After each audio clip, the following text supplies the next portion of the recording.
बच्ची हर रात डर कर जाग जाती है क्योंकि उसे लगता है कि उसके बिस्तर के नीचे एक राक्षस छिपा है जो उसे खाने के लिए घूर रहा है। चिल्लाने की आवाज सुनकर सौतेले माता पिता दौड़ कर आए। बच्ची ने कहा, जमीन से दूर रहो वरना राक्षस खा जाएगा। बड़े कहा, बच्चों की बात मानते हैं। उन्होंने नीचे झुककर देखा पर कुछ नहीं मिला। उन्होंने बच्ची को कहा, चिंता मत करो और सो जाओ। पर बच्ची को यकीन था कि नीचे कोई है। चैन की नींद सोने के लिए वो चुपके से बालकनी में चली गई। अगले दिन नहाते वक्त वो बहुत डरी हुई थी। उसे माता पिता की आवाज नहीं आ रही थी। उसने देखा कि एक खरगोश जमीन फाड़कर नीचे घुस गया, लेकिन फर्श तुरंत ठीक हो गया। जब वो बिस्तर पर लेटी तो नीचे से राक्षस की आवाज आने लगी। आवाज बढ़ती गई और बच्ची ने डर के मारे कान बंद कर लिए। बाहर से माता पिता की चीखें आ रही थी। वो इतनी डरी हुई थी कि सुबह तक बाहर नहीं निकली। सोकर उठने के बाद वो जमीन पर पैर रखने से डर रही थी, इसलिए खिलौनों के सहारे आगे बढ़ी। माता पिता के कमरे में गई तो वहाँ सब बिखरा पड़ा था। उसे पता था कि राक्षस ने उन्हें खा लिया है। ये उसके दूसरे सौतेले माता पिता थे। उसने कई बार लोगों को राक्षस के बारे में बताया पर किसी ने यकीन नहीं किया और न ही कोई सबूत था। कभी कभी उसे लगता कि ये उसका वहम तो नहीं, पर जब भी उसका जूता या फल गिरता तो नीचे से तुरंत हलचल होती, जिससे उसे यकीन हो जाता कि राक्षस सच में है। उसने देखा कि फर्श पर एक अजीब सा गोला बन रहा है। उसमें से एक लंबा नुकीला नाखून निकला और फल को खींच ले गया। थोड़ी देर बाद राक्षस ने गुठली थूक दी जो सीधे लैंप पर लगी। वहां उसे एक आग जैसी चीज दिखाई दी। बच्ची ने जल्दी से उसे ढक दिया पर राक्षस ने उसे खींचना शुरू कर दिया। बच्ची ने बिस्तर को बालकनी की तरफ धकेला पर राक्षस ने बिस्तर वापस खींच लिया। फिर बिस्तर जोर जोर से हिलने और ऊपर उठने लगा। राक्षस ने फर्श तोड़ दिया और पूरे बिस्तर को हिलाने लगा। बच्ची डर के मारे बस बिस्तर को पकड़े रही। वो राक्षस को देख नहीं पाई। थोड़ी देर में सब शांत हो गया और फर्श भी ठीक हो गया। अगली सुबह बच्ची अच्छे से सोई पर उसने देखा कि उसके जूते और कपड़े सलीके से रखे हैं और जो कपड़े उसने पहने थे वो बदल दिए गए हैं। उसने फर्श देखा तो छेद गायब था पर पास वाला लैंप अभी भी टूटा हुआ था। इन छोटी छोटी बातों से उसे यकीन हो गया कि राक्षस है। बच्ची के दिमाग में एक आइडिया आया। सामने वाले घर में एक आदमी रहता था जो रात को बाहर जाता था। बच्ची चुपके से उसका पीछा करने लगी। उस आदमी का नाम एलेक्स था। उसे पता चल गया कि बच्ची पीछा कर रही है पर उसने कुछ नहीं कहा। वो लोग चाइना टाउन पहुंच गए जहां बहुत भीड़ थी। छिपने के लिए बच्ची छत पर चढ़ गई। सड़क पर ड्रैगन डांस चल रहा था। भीड़ में एलेक्स कहीं गायब हो गया। तभी एलेक्स अचानक ऊपर से कूदा और पटाखे फोड़कर अफरा तफरी मचा दी। फिर उसने एक जबरदस्त किक मारकर लीडर को ढेर कर दिया। एलेक्स ब्रूस ली वाले कपड़ों में था। उसे पता था कि वो लोग उसे मारने आए हैं। कुछ ही देर में उसने सबको धूल चटा दी। छत से बच्ची ये सब देख रही थी।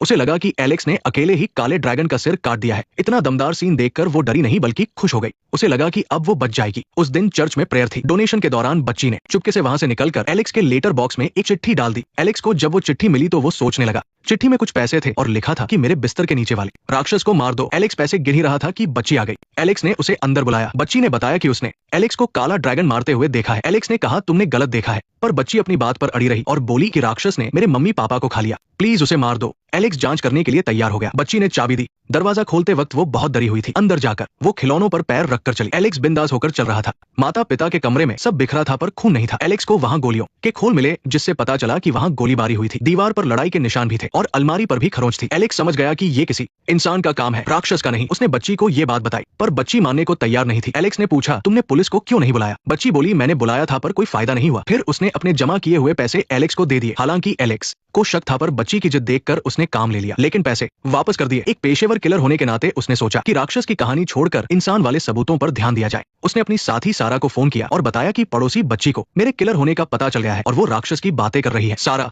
को ये बात बहुत मजाकिया लगी कि एक छोटे बच्चे ने किलर को पहचान लिया। उसने ऊपर से तो हक कह दिया पर अंदर ही अंदर वो उस बच्ची को रास्ते से हटाने का प्लान बनाने लगी। उस रात एलेक्स बच्ची के घर गया। बातों बातों में उसे लगा कि सारा बच्ची को नुकसान पहुंचा सकती है। उसने झूठ बोलकर बच्ची को छिपा दिया कि राक्षस आ रहा है और दरवाजा बंद कर दिया। वो चाकू लेकर कॉरिडोर में छिप गया। गलती से उसका चाकू नीचे गिर गया। तभी बाहर से एक आदमी बंदूक लेकर अंदर आया। एलेक्स ने सही मौके का इंतजार किया और ऊपर से कूदकर उसे गिरा दिया, पर वो आदमी भी काफी फुर्तीला था। उसने चाकू उठा लिया और एलेक्स पर हमला कर दिया। बचते बचाते एलेक्स ऊपर से नीचे गिर गया। साइलेंस। उधर बालकनी से एक लेडी किलर चुपचाप बच्ची के कमरे में आई और बिस्तर पर गोलियां चला दी। साइलेंसर लगा था फिर भी एलेक्स ने आवाज सुन ली। वो कुछ करती उससे पहले पीछे से उस आदमी ने उसे पकड़ लिया और उसे बहुत मारा। एलेक्स ने बड़ी मुश्किल से लैंप उठाकर उसे मारा। दोनों ने एक दूसरे का गला पकड़ लिया और बेहोश होकर गिर गए। लेडी किलर ने देखा कि बिस्तर खाली है। उसकी नजर अलमारी पर गई। दरवाजा खोला तो वहां एक काला टेडी बियर था। उसने टेडी हटाया तो पीछे बच्ची थी। वो गोली चलाने ही वाली थी कि तभी फर्श के नीचे से असली राक्षस निकल आया। बाहर से डरावनी चीखें और चिल्लाने की आवाजें आने लगी। बच्ची ने टेडी बियर से खुद को छिपा लिया। थोड़ी देर बाद सब शांत हो गया।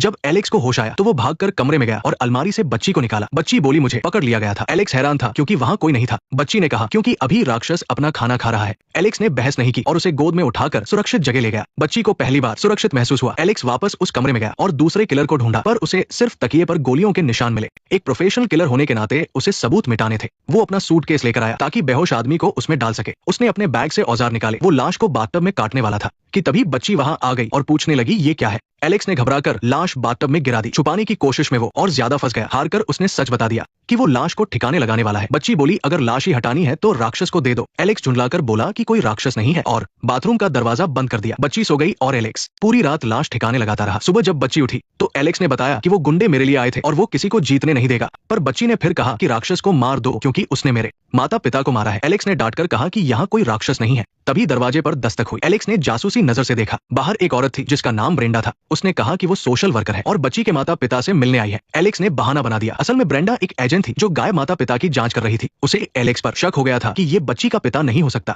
ब्रेंडा के जाने के बाद एलेक्स ने राहत की सांस ली। फिर वो दोनों बाथरूम साफ करने लगे। वहाँ बच्ची ने बताया कि उसके असली माता पिता उसे बहुत मारते थे। उसने दुआ मांगी थी कि राक्षस उन्हें खा जाए और सच में ऐसा ही हुआ। पर माता पिता को खाने के बाद राक्षस गया नहीं। उसे लगा कि बाद वाले माता पिता भी बुरे हैं, इसलिए उसने उन्हें भी खा लिया। ये उसके दूसरे और तीसरे। ये देखकर ब्रूस हैरान रह गया। वो बच्ची के बेडरूम में गया और फर्श खटखटाया। उसने ध्यान से जांच की पर वहाँ कोई हलचल नहीं थी। बच्ची ने बताया कि राक्षस अक्सर दिन में सोता है और रात होते ही शिकार पर निकलता है। बातों बातों में ब्रूस को पता चला कि उस बच्ची का दुनिया में कोई नहीं है। ब्रूस भी अकेला ही था, इसलिए बच्ची की एक बात ने ब्रूस का दिल छू लिया। उसने कहा कोई तुम्हें याद नहीं करेगा अगर तुम चले गए। नहीं, वो सब जा चुके हैं। साइलेंस। उस पल ब्रूस की आंखों में नमी आ गई। वक्त के साथ बच्ची ब्रूस को पिता मानने लगी थी। दोनों का रिश्ता गहरा हो गया। ब्रूस अपने कॉन्टैक्ट रेवन से मिला तो पता चला कि सिर्फ पुराने कातिल ही नहीं बल्कि एक पुराना दुश्मन गैंग भी अब उसकी जान के पीछे हाथ धोकर पड़ गया है। बुरी खबर ये थी कि उन्होंने ब्रूस का ठिकाना ढूंढ लिया था। तभी फीमेल एजेंट ब्रेंडा वहां आ पहुंची और घंटी बजाई। बच्ची बेडरूम में गई तो उसे फर्श के नीचे हलचल महसूस हुई। वो तुरंत बिस्तर पर चढ़ गई और उस सुरक्षित जगह छिप गई जो ब्रूस ने गद्दे के अंदर बनाई थी। वहां छिपे होने के बावजूद उसे बाहर ब्रूस और ब्रेंडा की बातें साफ सुनाई दे रही थी। ब्रूस ब्रेंडा को उस राक्षस के बारे में बता रहा था जिसका जिक्र बच्ची करती थी। ब्रेंडा पहले से ही बच्ची के सौतेले माता पिता के गायब होने की जांच कर रही थी। तभी दोबारा घंटी बजी।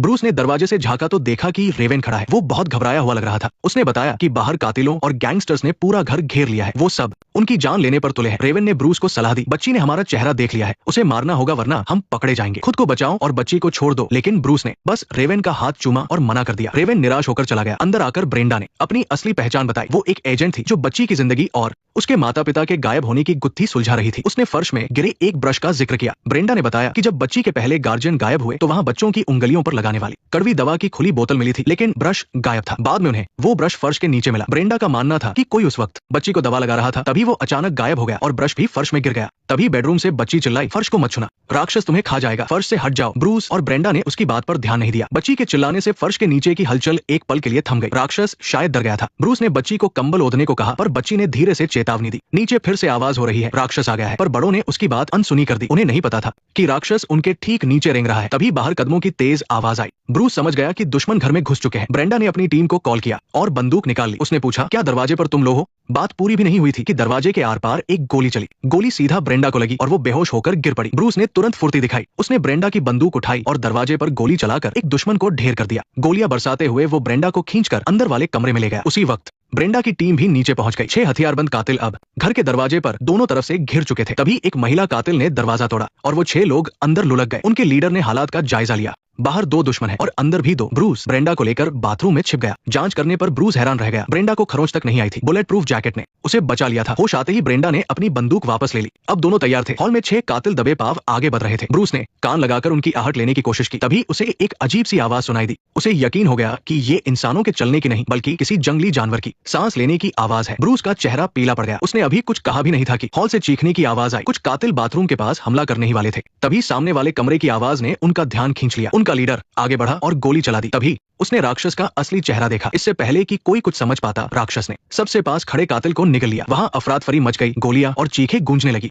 ब्रूस और ब्रेंडा बाथरूम में हथियार ढूंढने लगे। टूथब्रश, दवा की बोतलें जो हाथ लगा सब उठा लिया। अचानक एक कातिल को राक्षस ने बाहर से फेंका और वो बाथटब में आ गिरा। ब्रूस ने बिना सोचे टूथब्रश उठाया और उसकी आंख में घूम दिया। कातिल ने बंदूक उठाई पर ब्रेंडा ने उसे वही ढेर कर दिया। बाहर खड़े दोनों एजेंट्स को कुछ पता नहीं था। उन्हें बस अंदर से गोलियों और चीखने की आवाजें आ रही थी। अंदर बचे हुए कातिल दीवार से चिपके खड़े थे। कोई फर्श पर पैर रखने की हिम्मत नहीं कर रहा था। गंजा आदमी अभी भी सदमे में था। तभी एक जवान कातिल ने फर्श पर गिरी बंदूक देखी और उसे उठाने के लिए हाथ बढ़ाया। बच्ची ने बिस्तर से झांक कर चिल्लाया, मत उठाओ, लेकिन बहुत देर हो चुकी थी। राक्षस जमीन फाड़ कर निकला और उसे दबोच लिया। बाकी कातिल बस डर के मारे देखते रह गए। राक्षस उस आदमी को खींचकर वापस फर्श के नीचे गायब हो गया। डरी हुई बच्ची फिर से कंबल में छिप गई। बाहर सन्नाटा छा गया। ब्रूस ने दिमाग लगाया। उसने और ब्रेंडा ने बाथरूम वाले कातिल की लाश को बाहर घसीटा और उस पर गोलियां चलाई। जैसा सोचा था, राक्षस आवाज सुनकर लाश की तरफ बढ़ा। उन्होंने देखा कि कैसे राक्षस लाश को नीचे खींचकर खा रहा है। मौका पाकर उन्होंने बाथरूम का दरवाजा बंद कर लिया। लिया। तभी बाहर खड़े दोनों एजेंट अंदर घुस आए। उन्होंने दीवार से चिपके कातिलों को देखा और बंदूक तानकर सरेंडर करने को कहा। एजेंट्स ने आव देखा न था उन्हें पकड़कर जमीन पर पटका और हथकड़ी पहनाने लगे। फिर वे बाथरूम में ब्रेंडा से मिले। वे मुजरिमों को लेकर बाहर निकलने ही वाले थे कि दरवाजे के पास ब्रेंडा को एक भयानक पंजा दिखाई दिया।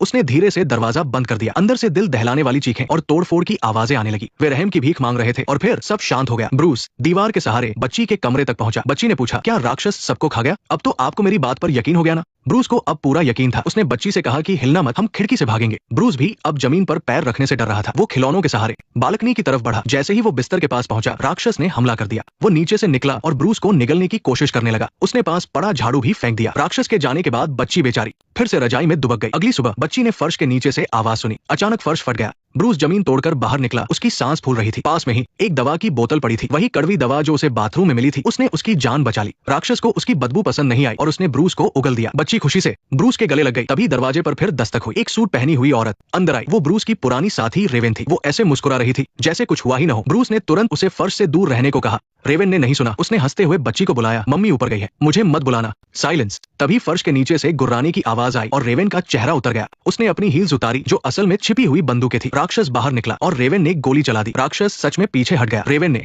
राहत की सांस ली थी कि राक्षस ने दोबारा झपट्टा मारा और उसे पूरा निकल गया। रेवेन की एक चीख गूंजी और राक्षस उसे लेकर जमीन के अंदर समा गया। ब्रूस बच्ची को लेकर बालकनी की तरफ भागा, लेकिन राक्षस ने बिस्तर पलट दिया। पलंग। ब्रूस मारे जाने ही वाला था कि पलंग राक्षस के दांतों में फंस गया। मौका देखकर ब्रूस बालकनी की तरफ चढ़ने लगा। गुस्से में राक्षस ने पूरा पलंग चबा डाला और फिर ब्रूस पर झपटा, लेकिन ऐन वक्त पर वो रुक गया। ब्रूस हैरान रह गया। राक्षस ने हमला नहीं किया क्योंकि बच्ची बीच में आ गई थी। राक्षस ने सिर झुकाकर बच्ची को देखा। ब्रूस समझ गया कि ये जानवर बच्ची को नुकसान नहीं पहुंचाना चाहता बल्कि उसकी रक्षा कर रहा है। बच्ची भी समझ गई कि ये उसका पालतू जानवर जैसा है। बच्ची ब्रूस के गले लग गई। दोनों बालकनी के रास्ते वहां से भाग निकले। फिर नजारा बदला। ब्रूस गाड़ी चला रहा था और बच्ची साथ बैठी थी। खिड़की के बाहर खुले खेत और नीला आसमान था। दोनों के चेहरे पर मुस्कान थी, लेकिन ध्यान से सुनने पर दूर से गुर्राने की आवाज आ रही थी। वो राक्षस आज भी उनके साथ है और उनका पीछा कभी नहीं छोड़ेगा। नेक्स्ट पार्ट देखने के लिए वीडियो को लाइक करो।